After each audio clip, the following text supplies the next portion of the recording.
The AgTech Thursday series organized by ILC are innovative webinars co-curated by CSR Box and Microsave. It looks at the intersection of technology, agriculture to improve farm-based livelihoods across India.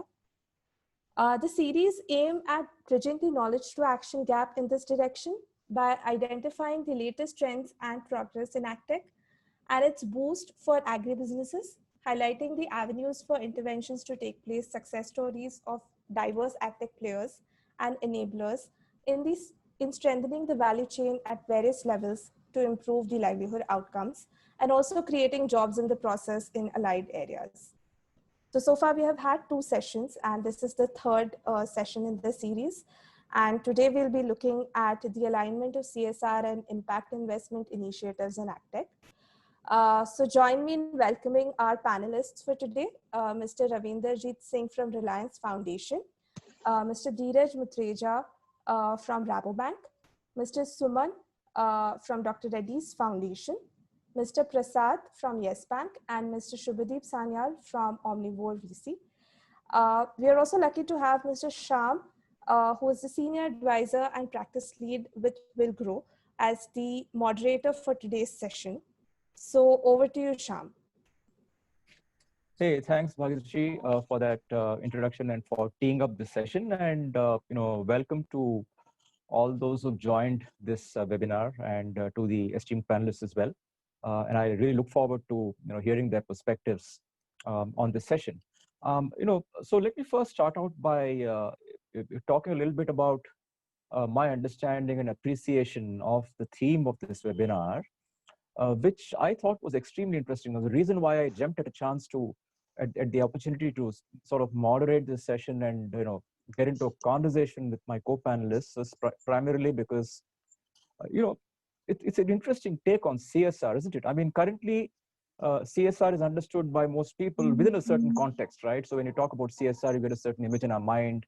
What kind of organizations are involved in implementing CSR? What kind of work do we do? What does corporate social responsibility mean?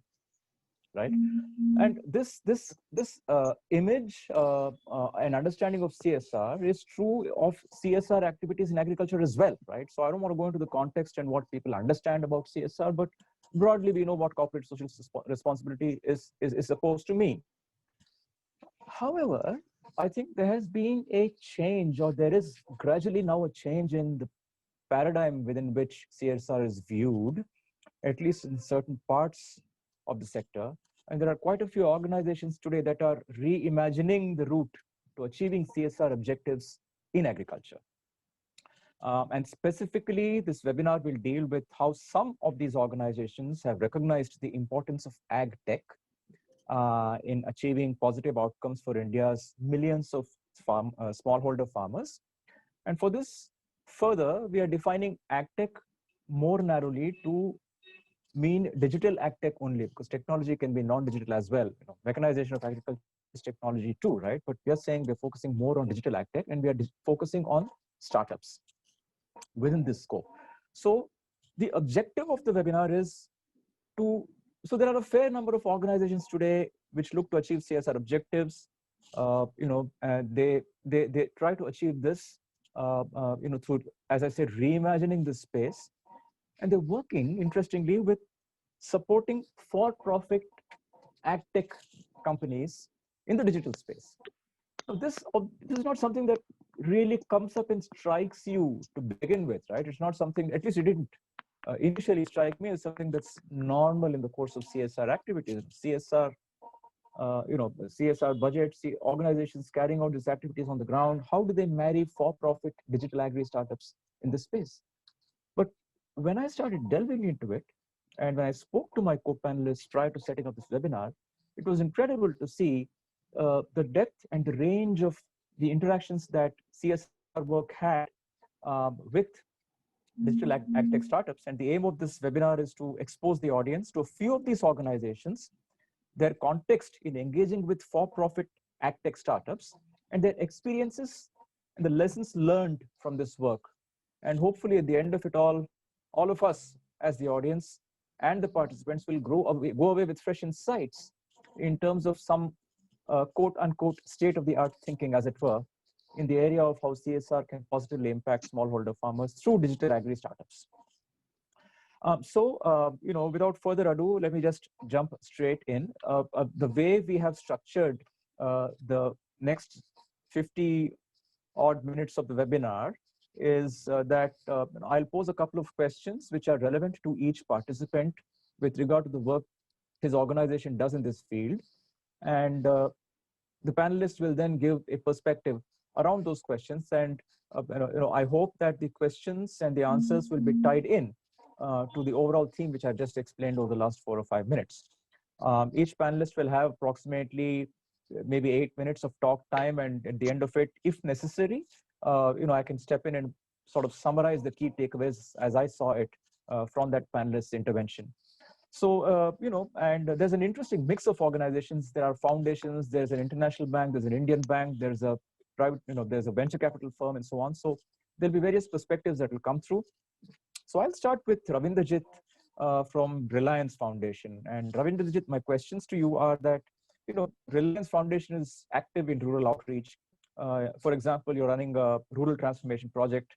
The focus is on food and nutrition security, water and agriculture, sustainable agriculture. You're using ferro cement for building check dams and so on and so forth. So this is quote unquote the traditionally understood ambit of what CSR activities mean. But the interesting aspect of what you also mentioned is that as part of working with FPCs and smallholder farmers, you work, for instance, with Cropin, you work with Geokrishi and so on. So why have you engaged with digital agri-tech startups for foundation work? What is the thinking of the foundation behind this? The second question is, what have been your experiences on how smallholder farmers and communities have benefited from the services and products provided by digital agri-tech startups? So over to you, Ravinderjit. Yeah, hi. Hello, everyone. Thanks, Shyam. So just to introduce the foundation. So the foundation is running this rural transformation program, and I am heading the program called Bharat India Jodo. So this is spread across 12 states in the country with 33 districts covering that. And as you rightly said, we work with majorly the marginalized farmers wherever they are at the bottom of the pyramid, and the agricultural productivity has been quite low when we started. So our experience has been that, we wanted to have a holistic intervention which runs across from water security to food and nutrition security, of course, sustainable agriculture practices, and have a farm aggregation in the terms of FPOs, which give them a bargaining power as well as a way to run for in the coming years. So our approach has been participatory approach. So we have involved the communities right from the beginning, and all the decisions are taken by the communities, and the community owned and managed interventions, local solutions are provided wherever we are. Now, as coming to the topic of the day, as you see, these smallholder farmers, the basic necessities used to be earlier to have a better productivity, and they being able to access the markets in the beginning, because agricultural productivity on a sustainable basis in the smallholder farmers is a challenge. So we work on the total agriculture value chain. When I say agriculture value chain, it included the horticulture as well as livestock, including dairy, poultry, fishery, etc. So when we mostly talk about agriculture, we restrict ourselves to mainly agriculture crops. But our idea was to have an agriculture intervention which was to de-risk their lives and which will run across all. So while we were doing this, we realized that there are not many interventions which are possible at their level, which if they can reach them, they can actually make them increase their productivity, and that will ultimately lead to increase their income. That was the ultimate motive of the total intervention. So we have had intervention which is from the agriculture production side to harvesting to aggregation, and also while aggregation, we have had linkages with many large companies, corporations, which also helped us in including the IPM intervention, traceability, and also have products as per their requirements. So they were not from what they wanted to produce, but it was producing as per demand and planning in advance as per the FPOs to be able to sell it to them. So I'll just give you a few examples of where we have introduced these technologies given by these startups. They are like we have had soil testing with the help of real-time soil testing and agriculture advisory to the farmers available to the crop. Within that, I would like to tell you that we have about 38 crops, and we are in grains, pulses, oilseed, spices, millets, F&B, milk, as well as fish. So all those product lines we have, and we have had agriculture advisory given to those farmers, then agronomical practices, then IPM advisory and traceability, as there are some of the products like cumin are exported out of India, and these AgTech startups helped us in doing that. We are working in companies like Cropin, which are not only helping us in traceability, but also helping us in digitization of FPOs and FPO records. So, and of course, IPM management with IFCO-Kisan. Then came to harvesting. So we are working with small agri-tech startups, which are helping us via the digital tools managing these harvesting as well as transportation of these products.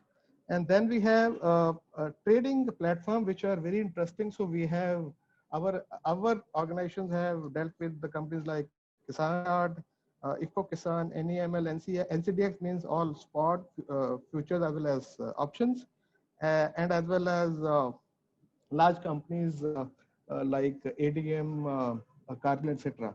I'll tell you the very interesting part of here was the quality checking at these these centers was also done by the latest means by these companies. These are also facilitated by agri-tech startups. And coming down to a very interesting area in dairy, that is also on the input side. So we are working with a few companies which are helping us use the sex semen as well as quality imported semen for our dairy animals. And also we have a proposal to work with embryo transplantation for IVF, which this we have yet to start. And in the disease prevention side, we're also working with some of the startups in prevention of the major diseases like FMD, brucellosis, and lumpy skin disease. Last but not the least, we have also worked with some of the agriculture startups for low-cost solutions and aggregation and low-cost solutions for basically F&V, fruits and vegetables, and also for selling aggregators like a Ninja Card. So here also we have got very good experience in working with them. And another experience we had latest was in use of drone technology for on these spraying of agrochemical as well as to thwart those latest issues in fruit crops. So these are to sum up a few. And as I told you that our experience has been very good so far with the agriculture startups, and we hope to work with them in all the areas we work in, starting from agriculture production to processing and of course marketing of this. So this is in summary. So you have any questions, I'll be happy to answer.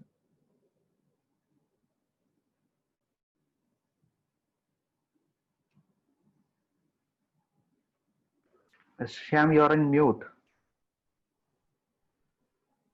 Sorry, my apologies. So Ravinderjit, that was really well expressed and concise. And even as you were talking, I was quite impressed by the sheer range of the number of startups you've worked across in the entire agri input and output value chain.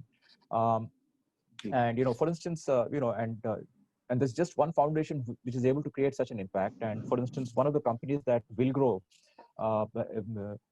which is my organization incubating, called Bharat Rohan, is also working with Reliance Foundation on this drone-based technology on a few, True. So I've seen that actually the kind of difference you guys make on the ground.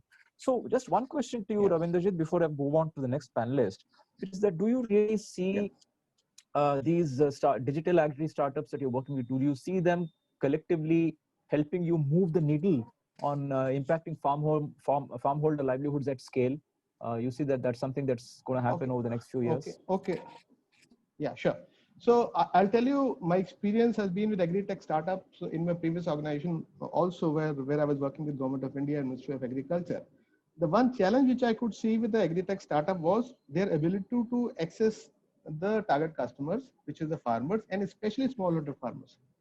So what we have done in our case is that we have included these our FPOs as kind of the facilitators for aggregating the demand as well as assuring the demand and work for these all startups, and that is how the things are working as a win-win situation for both the sides. In many cases, I'll give you the latest example of Mahindra. So they wanted to have a pilot in Kamareddy and Kamareddy, especially for paddy harvesting in the current season.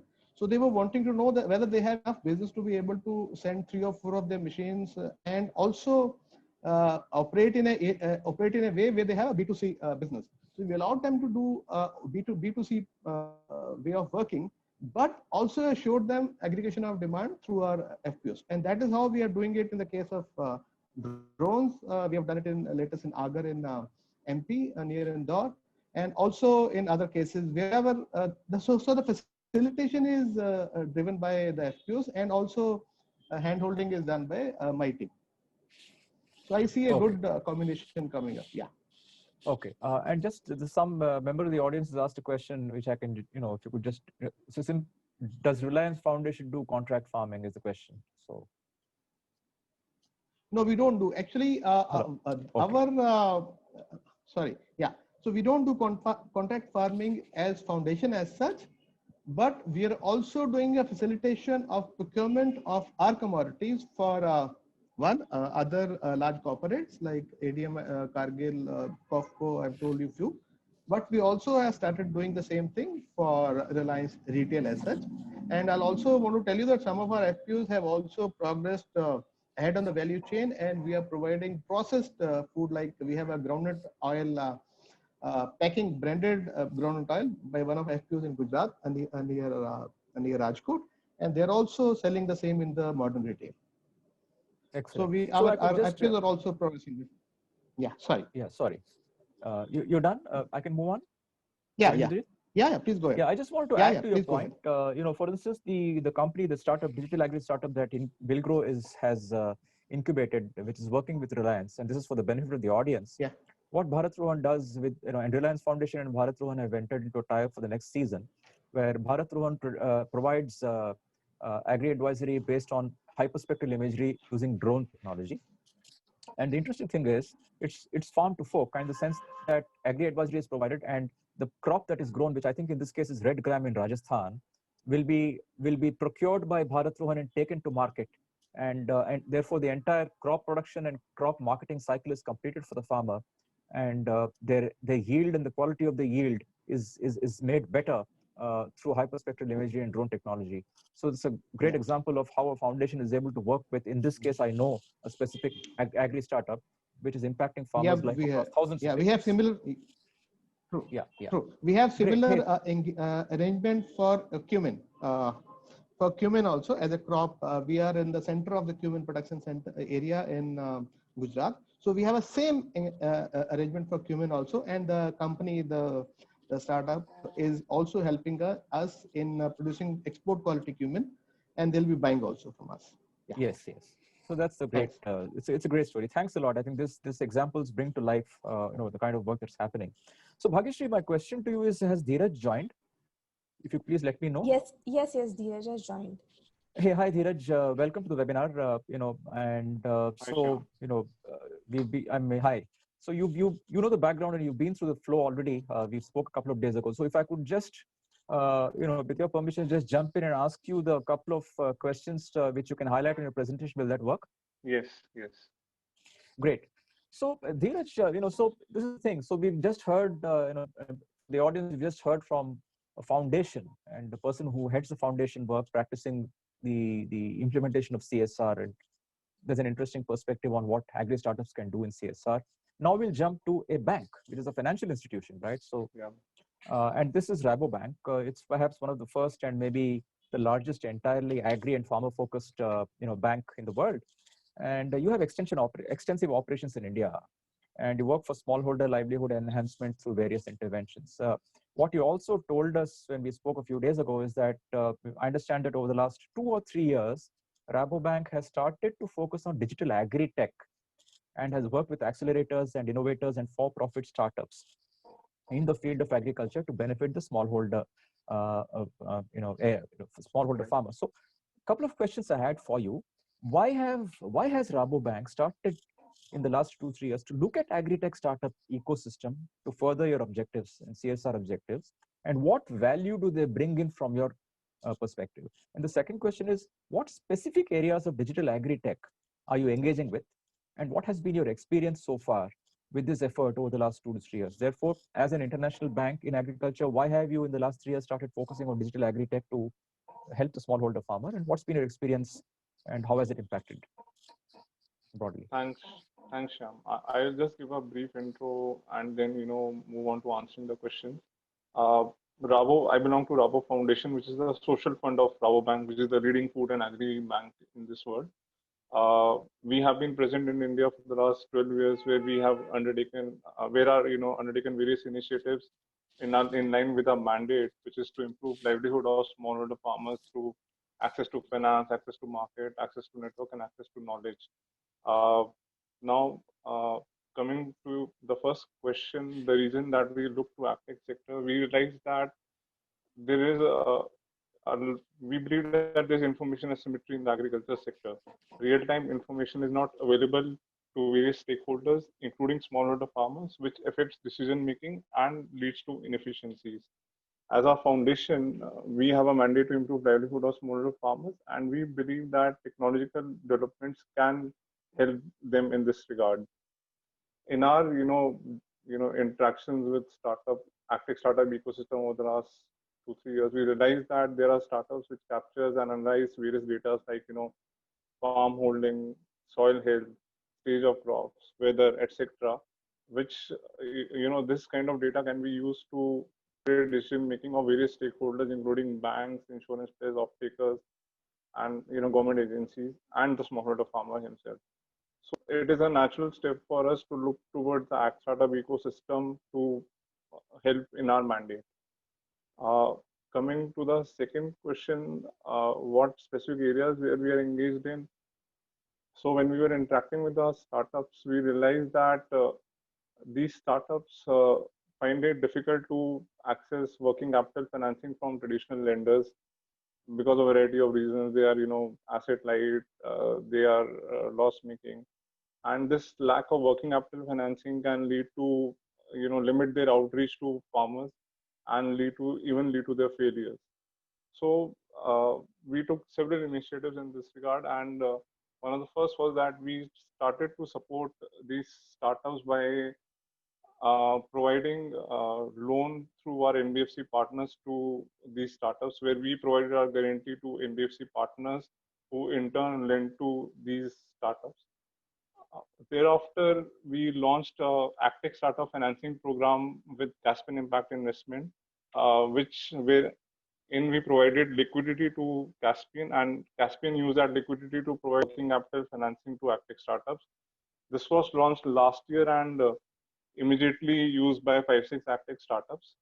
Thereafter, we have launched a social impact bond with Grameen Impact Investments, where we went one step further and defined impact metrics for the loan. So in the same structure, we provided loan to Grameen. We enabled liquidity to Grameen, and Grameen used that liquidity to provide working capital financing to startups, and for this loan, the impact metrics were defined. And if these impact metrics are achieved by the startups, then an outcome funder will subsidize the interest cost to these AgTech startups.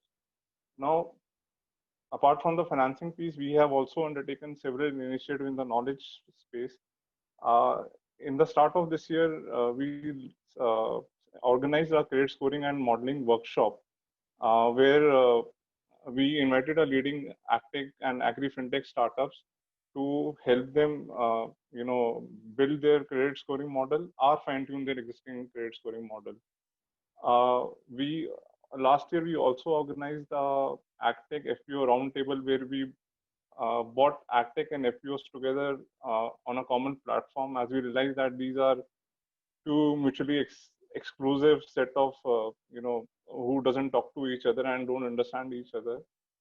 We have also commissioned Microsave and ThinkAg for a study on the AgTech sector, which was released this year in May.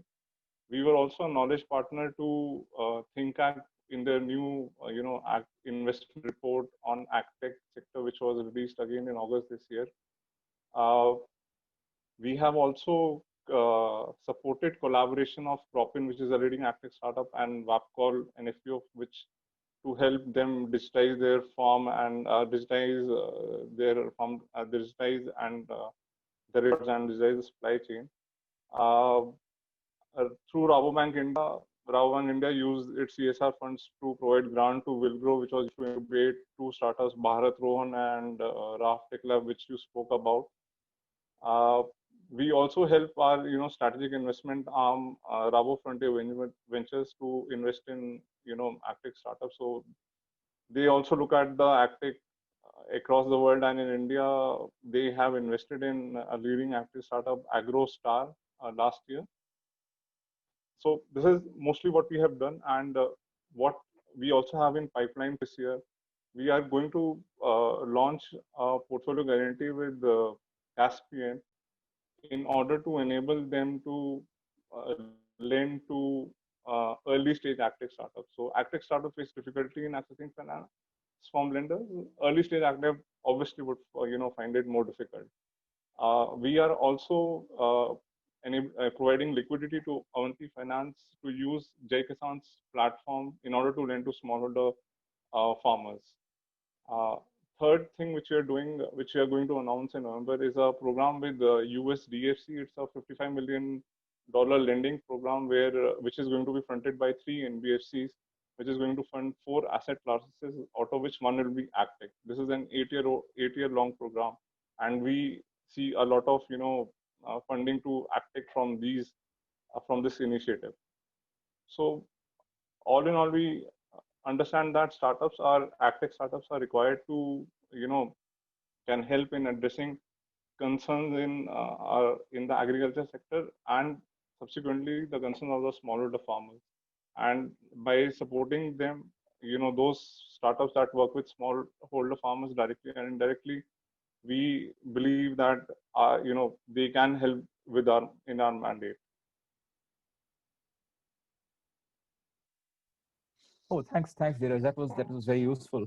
I think what I took away from your remarks is the breadth of engagement you have with ag startup world, and the manner in which it is in which it is I think you've identified the pain points for the agri startups and digital agri startups, the way you're trying to figure out how to help them to overcome these pain points. Just one brief question to you. In terms of delivering, and this question is to bring it slightly sharply focused to the topic at hand, which is the intersection of CSR activity and outcomes with digital agri-tech. Now, obviously, I mean, Rabobank is one example of an institution which which knows this space very deeply. And yes, 2 of the companies that you mentioned, Rav and Bharat Rohan, I work very closely with personally. So it's been a great journey. How, if you could briefly address this about, do you see this literally dozens of digital agri startups that are being assisted across the ecosystem positively impacting, CSR outcomes at scale? You think that started to happen already?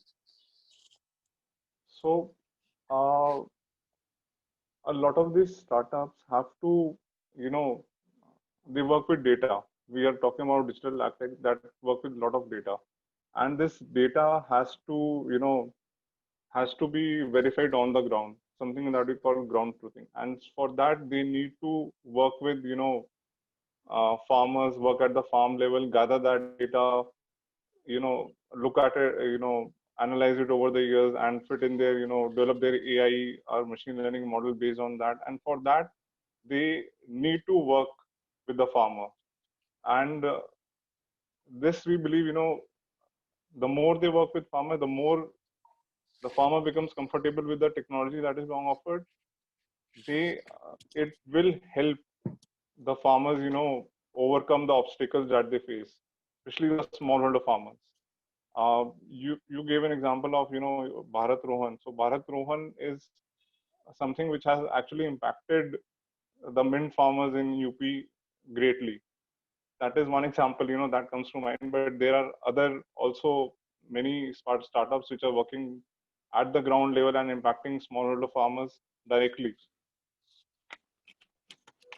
Yeah. In fact, I think the gist of what you said is a very powerful thing, because essentially what I hear you say, and if I could summarize it in my own way, is that you know the the evangelizing of technology for agriculture, especially with the smallholder farmer, is itself should itself be considered a very good CSR objective. And I hadn't quite seen it that way, but when you say it as you have, I think that's a very powerful statement, because that itself is an outcome by, it's not necessarily, it will lead to a whole lot of other things. But there is today a lack of knowledge and probably a little bit of resistance as well with the smallholder farmer in terms of accepting agri-technology and digital technology in agriculture.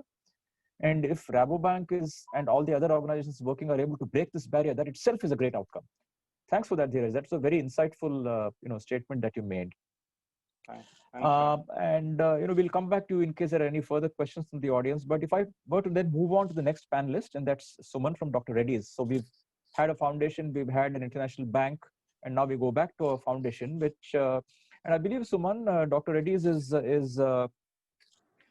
running. You mentioned a focused project in Bihar with smallholder farmers to overall increase their capability and enable them to sustainably generate higher incomes from their farms.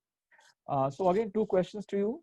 What role do you see digital agri-tech playing in this effort, specifically with regard to Dr. Reddy's work and your experience with it? And again, as in common with the other two panelists, can you give us a few examples if you have engaged with startups in this space, and if so, for what interventions have you engaged with startups in your project in Bihar, and what has the impact been created? Thanks, Shyam, and thanks ILC for giving this opportunity to present about DRF and its work with agri startups, digital startups.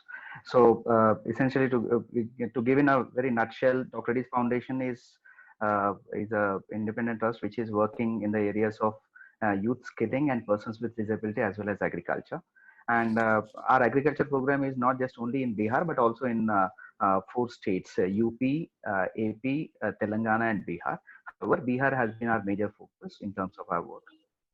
So, as Shyam has already highlighted, we are trying to increase the farmers' income by 3 levers. One is that reducing the cost of cultivation. The other one is that increasing the yield, and third one is about access to market.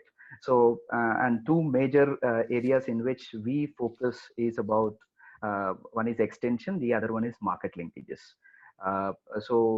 When it comes to the overall the entire farmer to farmer extension as a delivery, which we focus, in which small and marginal farmers are the major focus, in which we actually get the program run on the platform called Lead Farmer Platform, in which we identify, or rather we get we nominate the lead farmers based on the community's participation and nomination, and then we nurture them on the good agriculture practices as well as on this digital agriculture. So when it comes to Lead Farmer Platform, we focus on again 4 key components. One is about a crop advisory service, and the second one is about digital extension or digital agriculture advice. Third one is about financial management, and fourth one is about water. So these are the 4 components through which we try to improve the lead farmer platform, through develop the lead farmers. They in turn go and deliver it to the fellow farmers.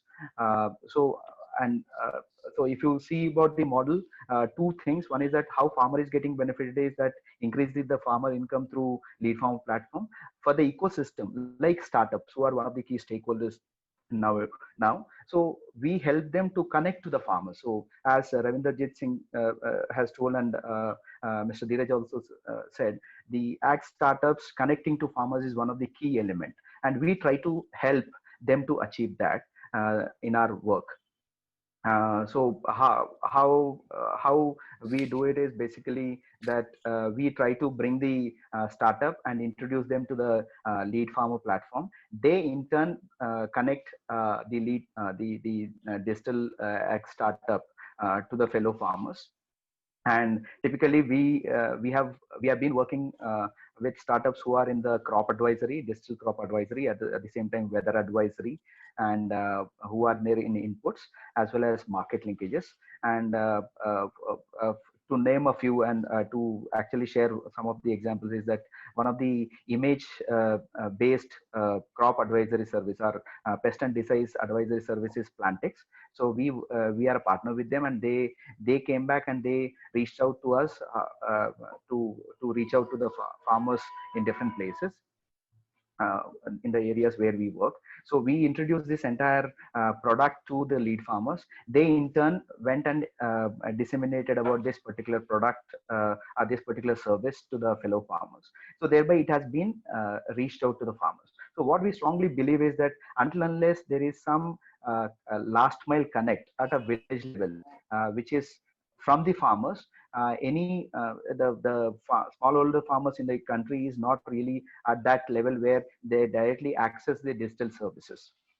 So that's where our lead farmer platform has been useful for ag startups, and they have acknowledged it, that how the penetration or how the expansion of their entire acceptance of their product happened in it.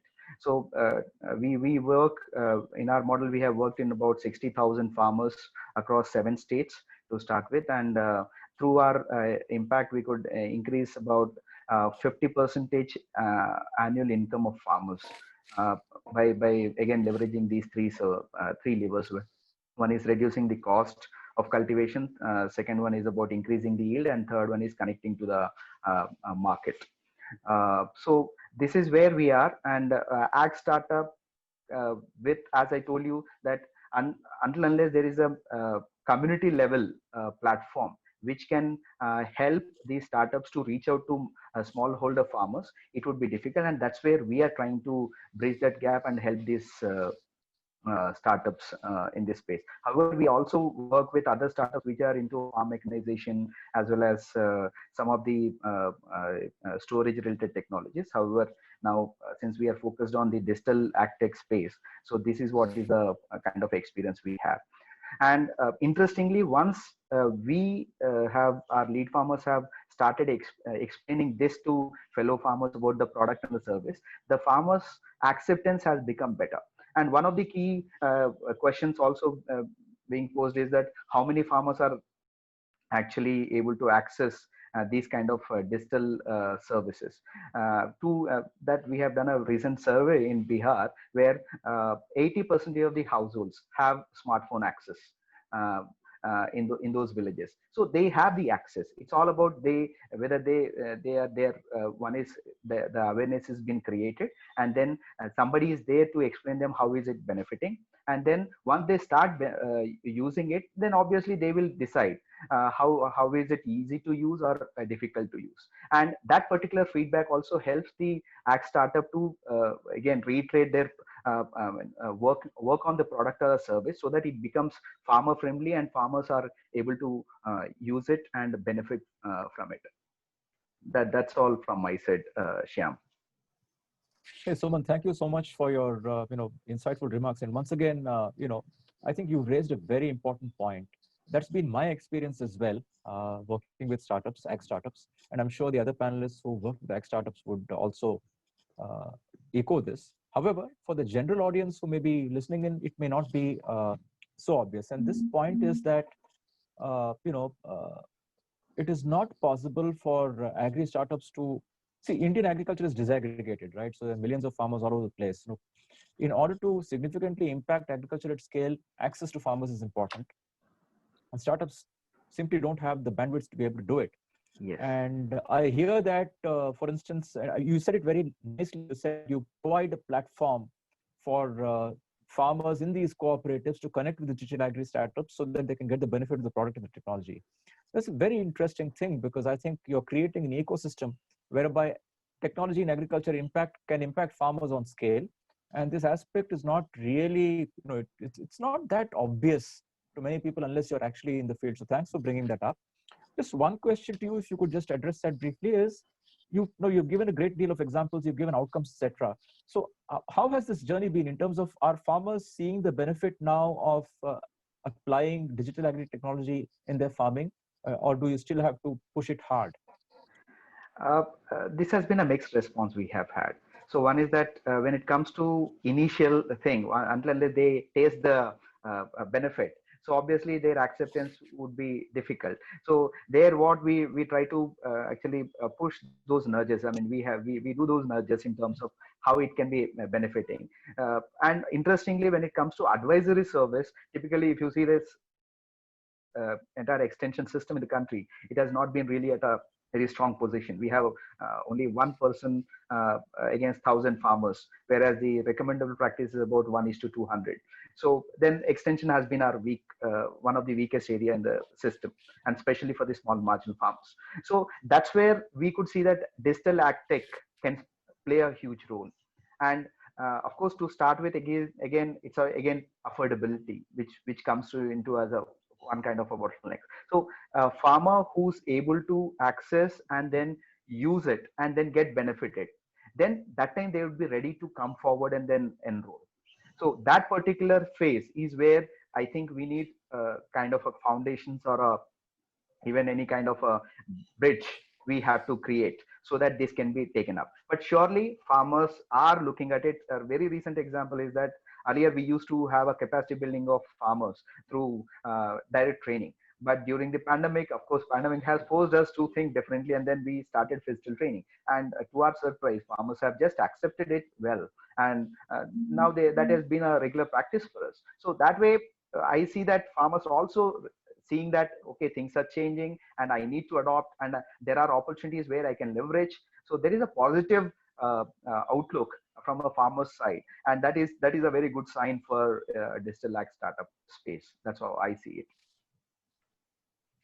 Yeah. So thank you, Suman, and we'll come back to you in case there are any further questions directed to you from the audience. But the role of foundations as creating a platform for digital agri-tech to connect with smallholder farmers to deliver scale is a very interesting thought.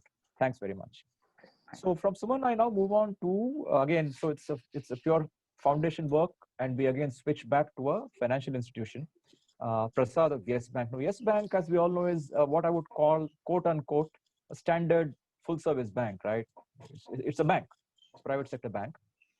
And it serves every segment of the economy, industry, and customers. Yet, even from the beginning of its founding as a company, it's had a significant focus on agriculture. In my corporate avatar in previous years, I've dealt with Yes Bank in the field of agriculture, warehouse receipt financing, and so on. So I know there's a focus there as a full service bank. So, a couple of things that I would like Prasad you to speak about is, what's the view of Yes Bank on how digital AgTech can impact the lives of smallholder farmers and communities? Because your bank, just like Rabo does, your bank, an Indian bank, Rabo is an international institution, they have a perspective. You're an Indian institution, you have a perspective. And so what is your view in terms of how digital AgTech can impact the lives of smallholder farmers? Does Yes Bank also have CSR focus on rural and agri communities? And if it does, what kind of work is being done with these communities? And is there any role for AgTech companies in this CSR work that Yes Bank may be doing? And can you also, as other panelists, I request you to give a few examples so that it can, whatever you're saying in terms of your experiences and your thought process can be brought to life. So CSR focus, rural agri-tech, digital agri-tech, you do work with them, what's the role and what has the experience been for Yes Bank? Yeah. So I'll first take the Yes Bank and CSR. So yes, I mean the board approves a lump sum basis, the regulatory requirements, and then agri definitely farmers happens to be a good focus. So I just give couple of examples where Yes Bank and CSR for farmers have taken place. So we have done the financial literacy training programs to educate the farmers on climate smart technologies, drip irrigation, paddy threshers, all of them in and around, the branches, the rural branches network around some branches in Haryana. And we also helped the farmers, to many of them, are very afraid to go to an ATM or, use the card and all. So how to use the card, how to, get the OTPs, those kind of programs, so that, there's good amount of digital literacy also done. Then we've done a lot of farmer initiatives in many states like Gujarat, Madhya Pradesh, Rajasthan, and all, to tell them, inform them about the market linkages program, because a lot of time they just produce and then they sell it at a nearby market, and that's the end. But we have tried to tell them about the alternate opportunities. And since the bank deals with lot of food process, we have also told them about the is there a way to approach the food process directly. And we also take the help of many of our clients to help them reach these farmers. And mostly these farmers could be, you could say, farmer collectives kind of a thing, FPOs, all of that. So those are couple of initiatives on the Yes Bank CSR farmers thing. Coming to the startups usage, uh, there could be definitely as I said, that teaching the farmers on the usage of ATMs or the digital cards and all. So definitely startups usage has been there. But we have seen we also work in the CSR with lot of foundations like Deshpande Foundation, or the Dhan, Sadguru Water Foundation, Swades. So automatically all of these are having lot of affiliation with AgTech startups. So that is where we also join together and partner and work along with them. So that's on the CSR plus startups and all. Now to deeply understand the startup space, AgTech space, in 2018 we actually took the help of Villgro, your company, and also Subhadeep's organization Omnivore, to help us set up an accelerator program. This was on specific request of problem statements of many of our corporate clients, including Mahindras, Olam, ITC. So Godrej Agrovet, and so on. So one of the initiatives from Olam was to do some CSR initiative with the help of this startups from accelerator program. So they chose FFEM and Bharat Agri. So FFEM would do the soil testing, rapid soil testing diagnosis with a sensor which was mobile mounted. And then once the reports of the soil testing came out rapidly, Bharat Agri would devise the nutrition plan for the soil. So, unlike say soil health card, soil testing, which takes a lot of time, this is a very, very, very rapid thing. And Olam actually is using it in the CSR part. So coming to your question, yes, definitely we are seeing enormous, linkages, how AgTech startups are growing. So much so that I think not a day passes when some banking team, spread across India from our side, wouldn't have met a startup. Be it, the government banking team, which works with APMCs or, marketing boards, or large size corporates, or mid-size corporates, or multinational companies, who work with the multinational foundations of the large multinational corporates. So we see the AgTech guys playing tremendous roles. And we are also seeing a lot of value chain initiatives in which these startups, multiple startups at that, not standalone guys, but multiple people working together in, a one value chain, and then trying to bring in efficiencies. So we definitely are very gung-ho. And the reason why, after the accelerator program of 2018, which we took, Villgro's help and others, we actually have set up a startup banking team, because, we see that it's a very, very, big opportunity, maybe a bit nascent. Now it looks like that, but it isn't. We see fantastic, future ahead. and we definitely want to play a big role. We also want to play a big role not only in financing non fund activities, but also to help them tell that look, there are a lot of subvention schemes or grants, subsidies available from ministry, which the startups can tap into. For example, just about 2 weeks 3 weeks back only, startups have been brought into the fold of priority sector lending. So if they take loans a shade lesser than 50 crores, then that qualifies in the priority sector lending rates of interest. So I think this is something that the startup should definitely look at. If they were not aware, then now that you got aware, you should definitely look at taking small quantums of credit, maybe not up to INR 50 crores, up to which you qualify under the priority sector. But there are many other schemes. For example, the AIF, Agri Infrastructure Fund, which is a 1 lakh crores fund of subvention. It is clearly given in this Agri Infrastructure Fund aspect that entities who can apply include startups also.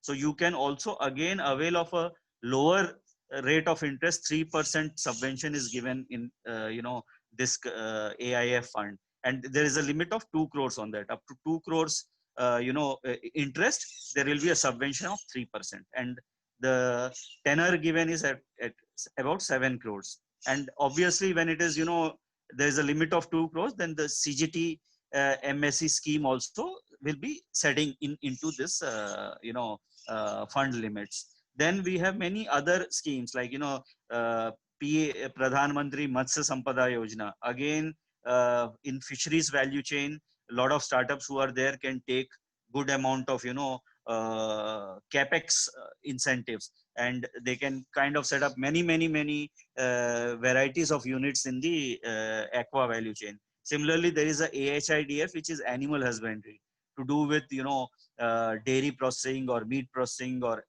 poultry feed or cattle feed, all of them. So startups in that can take advantage of AHIDF scheme also. This is also again a interest subvention.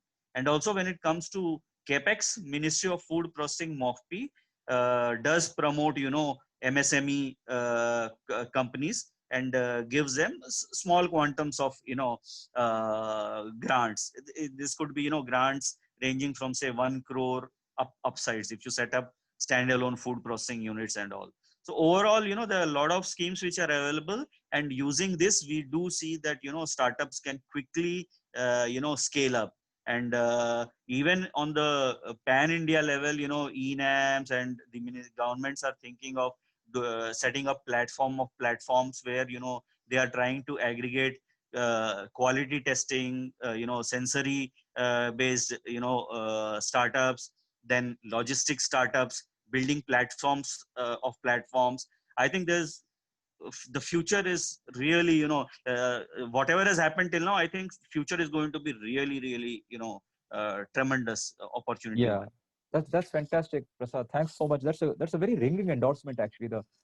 When you were speaking, I was thinking to myself that the entire tenor of your remarks has been a ringing endorsement of working with startups to further both smallholder farmer commercial objectives as well as CSR objectives.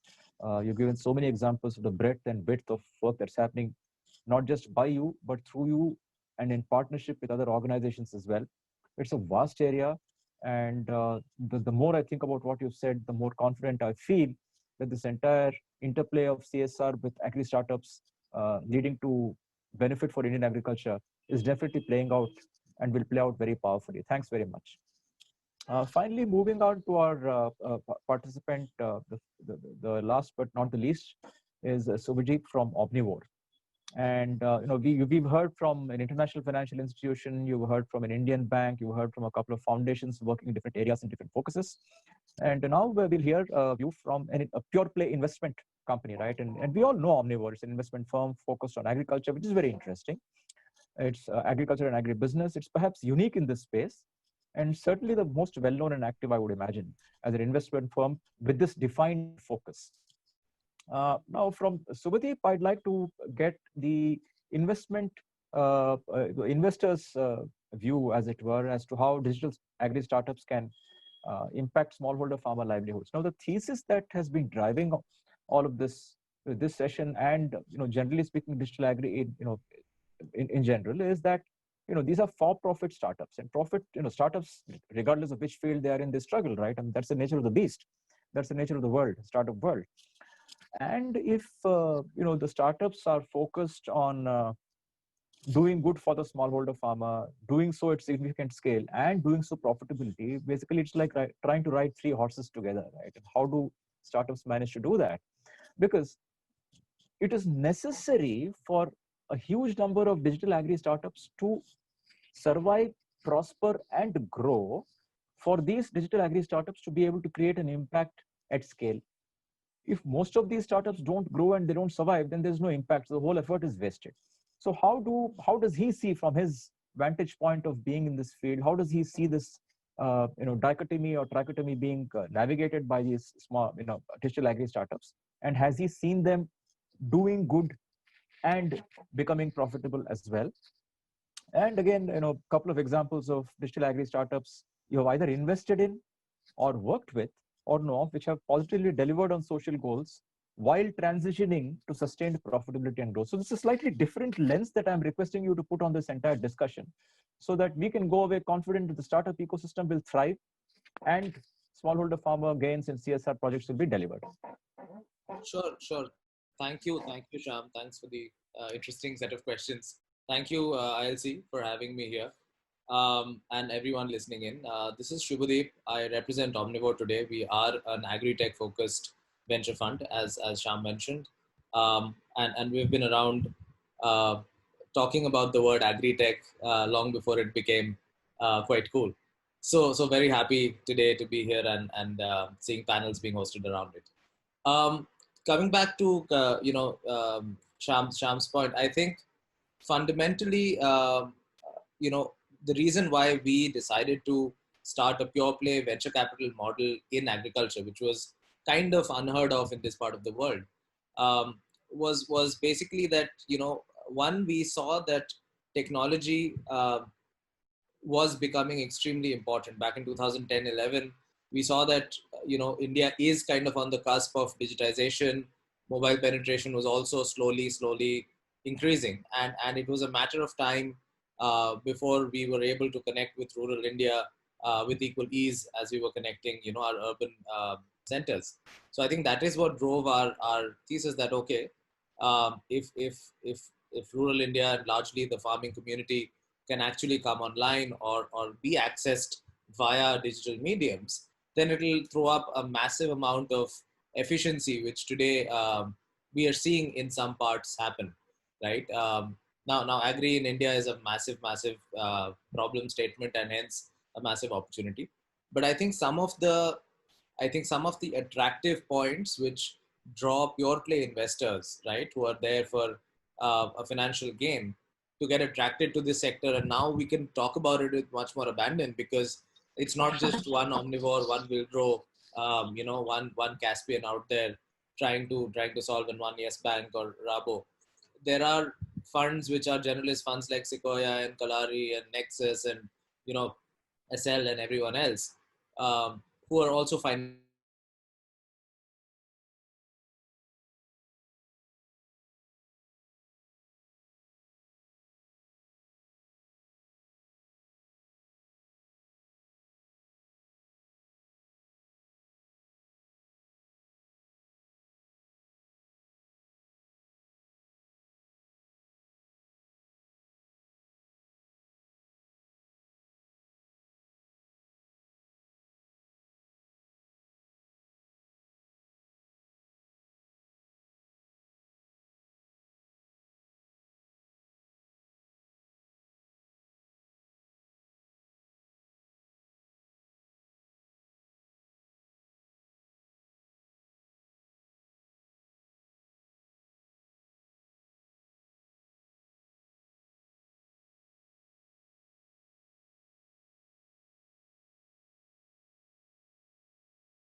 only a hunky-dory picture, right? There are a number of problems, which exist and which will exist in the country. But since we're largely talking about digital agriculture today, um, I think so. So like a Dehat, I give you a sense of scale, um, and even from a sustainability point of view, what we realized through that investment was that if you're actually working with the farmer in a full stack approach, there is enough and more money that you can ensure that the farmer makes, ensure that your partners or your franchisee partners or whatever medium of distribution you may be using make, as well as you have enough as a company to really grow further, right? So you're not totally dependent on external funding, on VC funding beyond a point. Um, so unlike a lot of the other typical startup comparables in agriculture, if I'm to look at our portfolio, so Omnivore today has about 25, 26 investments across various subsectors within agri. Our mortality rate, or the number of startups which have kind of shut shop is very less, is probably 2 or 3 startups today, right? The rest of them, some of them are growing faster, some of them might be growing slower, but the point is agri-tech fundamentally is is a space where it's very difficult to lose a lot of money, right? Because you're not discounting customers like crazy for the next recharge, right, or for the next wallet top up. So that race, we haven't really gotten into. I don't think we'll see that happening also to the scale it happened for the urban, e-commerce and fintech markets. Um, but I think that is the reason why I think a lot of other investors are also now warming up to the idea that, listen, this is a large market. It cannot be fulfilled by one company. It is not going to be a winner takes all market by any means. Today, there is an AgroStar, which is pretty well known and well funded and large in terms of operations which works around agro inputs and advisory and building a community. There is also a Big Heart. There is also a Gramophone. There are also a Dehat which does inputs, and there are a bunch of players who do that. Doing e-commerce for inputs. So the point is, it's just a massive opportunity out there where where you can at least you will have more than one kind of a model, more than one player succeed also. And I think that is fundamentally what is driving kind of investor interest. Another example, and when we typically speak about agri-tech, we often get lost into only talking about maybe field crops and at best some horticulture, because India does really well in horticulture. But I think we're leaving the adjacencies of kind of agriculture. So for example, dairy, right, which itself is a massive, massive, massive industry, accounts for massive percentage of the agri GDP.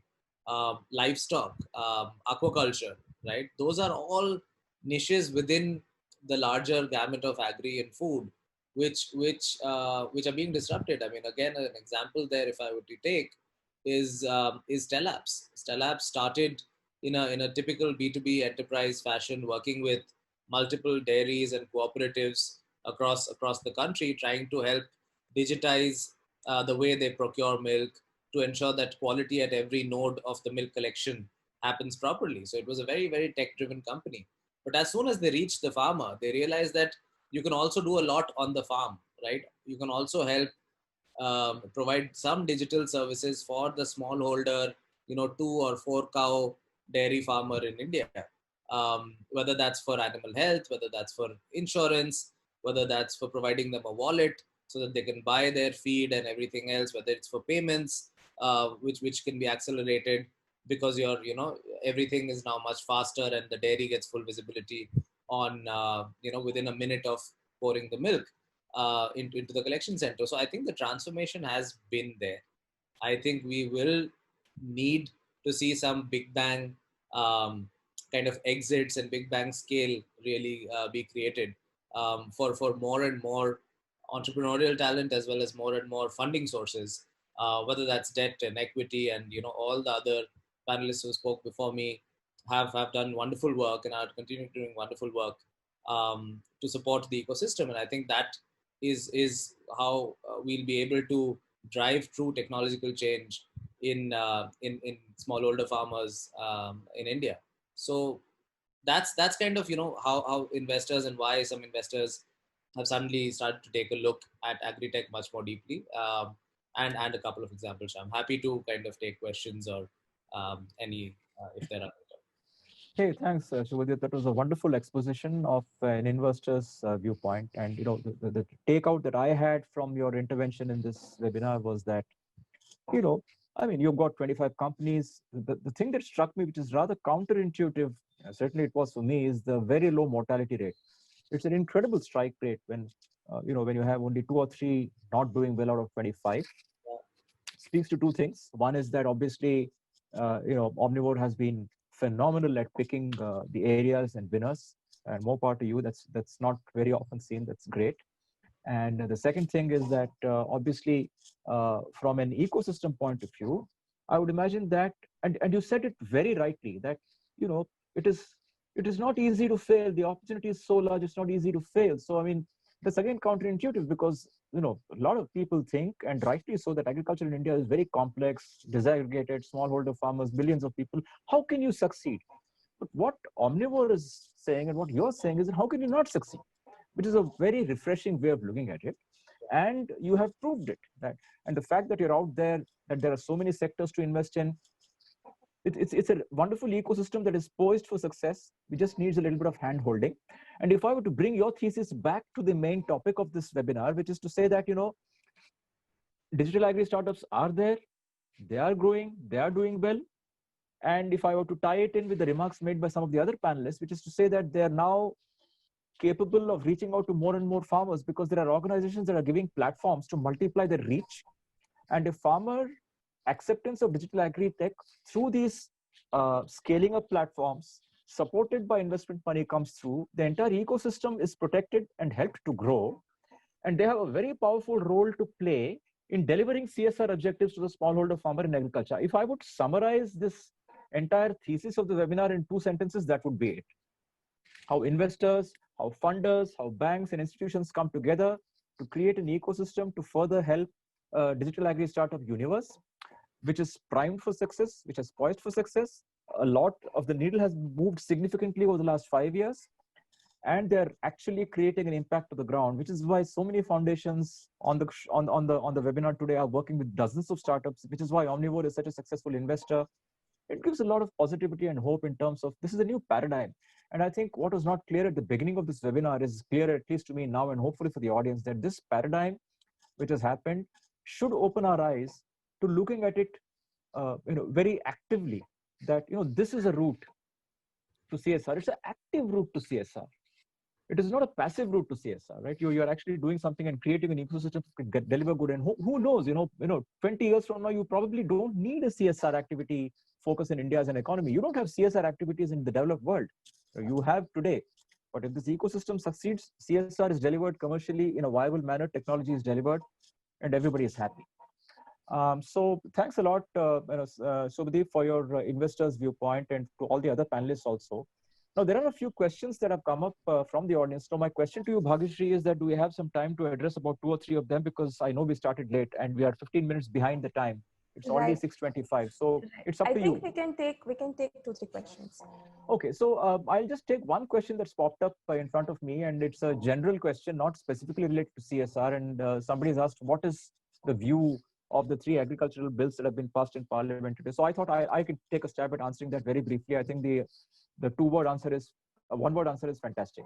That's my view. I think there's a consensus among the people whom you talk to. There's no question about the fact that agricultural produce marketing had to be sort of freed up. It's not taking away the choice from the farmer. The farmer has a choice to sell in the mandi, to sell outside the mandi. Interstate transportation and sale of goods is now liberated. Contract farming can happen. Now it has the force of law. As ever in India, I think the way in which it is, it's also necessary for the states to do it, right? So central legislation is just one step. If some states do it and some states don't do it, then you'll still have problems. But as ever in India, I think these things will go forward successfully in a messy, jogadu kind of way. It will happen in fits and starts, but it's a great beginning. And I think the wisdom of this move will be seen not immediately, but maybe in 3 to 4 years from now, where it starts to coalesce and a national physical agricultural market is created. if I could just pick a couple of other questions. I think one question, someone had a question in terms of specifically to Ravinderjit from Reliance. Are you going to focus on other states? And the second question addressed to the other foundations also is, are people looking at other states in the north, in the northeast, and so on? So would Ravinderjit and the other foundation participants please answer in terms of the scope, geographical scope of the activities briefly? Yeah. So the FPOs we are facilitating or mentoring are in the 12 states only as of now. But our digital program is helping the FPOs in a digital manner. So our idea to work with FPOs was also to make them sustainable, so they can manage their own business in terms of managing the day-to-day operations, having quality manpower, access to quality finance, and also access to market. So that is how we have been working with them, and it's been a great experience so far. So and we also plan that our intervention also kind of we hand over the full operations to them, and they're on their own in a year or so. Thanks. Okay. Any other foundation part? Dr. Reddy's, Yes Bank. In terms of looking at other states. Something in the northeast, for instance. Someone I think had a question on that. Right. So from Dr. Reddy's Foundation, we are currently focused on UP, Bihar, and UP. These are the two focus areas in north and east as of now. So we don't have any immediate plan to go to northeast at this point of time in coming 2 to 3 years of period. That's where we are. And I guess that most foundations do work in Maharashtra, right? There was a specific question around Maharashtra from somebody. I'm assuming that a lot of work is done in Maharashtra by everybody, right? Yes, yes. Okay.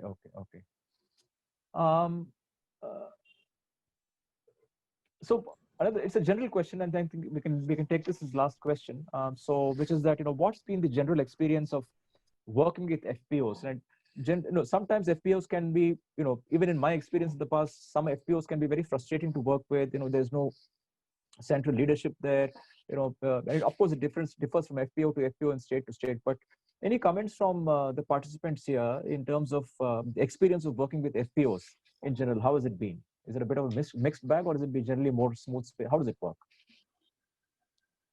Can I take this? Shyam? Yeah, please. See, okay, so we have 26 FPOs spread over these 12 states. So over a period of time, of course, some of the FPOs have done wonderfully well, and their turnovers have been more than 10 CR, and their management has been good, and the board of directors have also managed the business very well. And so while we were doing work with them, and we had challenges in some part of the FPOs, and the reason being, one, of course, some of them are in very marginalized tribal areas. Some have the social issues, but we have also done kind of a rating or a segmentation of these FPOs. So if we see, we have done a set of FPOs in rating A, B, and C. So our experience has been that we have gradually, since we are building the capacities over a period of time on these self-governance issues, managing their own business issues, and also building the linkages kind of segments.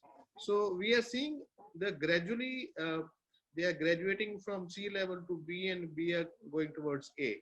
So of course we have seen this, working with these FPOs. And of course, the FPOs from Gujarat and some parts of MP have done wonderfully well. Gujarat maybe because the business sense comes naturally to the community as such, and maybe the commodities they were dealing with are also well.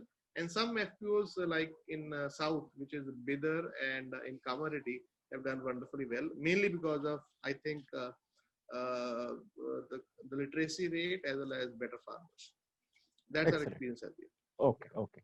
Hey, thanks a lot, Ravinderjit. And so now we're at about 6:30, which is, I'm sorry we started late. We are therefore ending late, but I think we did take the full 1 hour, 15 minutes for this webinar. On behalf of, myself, I thank all the panelists I also thank all the participants for having patiently stayed on, and to Bhagyashree and her team for organizing this. For me personally, it was a wonderful experience. In spite of having been in the field of agriculture and agribusiness, both in India and abroad for many years, I have learned something new here. I've got perspectives which, honestly, sometimes some of these perspectives I did not have an hour ago. Very enriching. Great points made by all the panelists. Just shows the kind of depth of experience and expertise that is there for this country to tap into, if this small panel is any indication.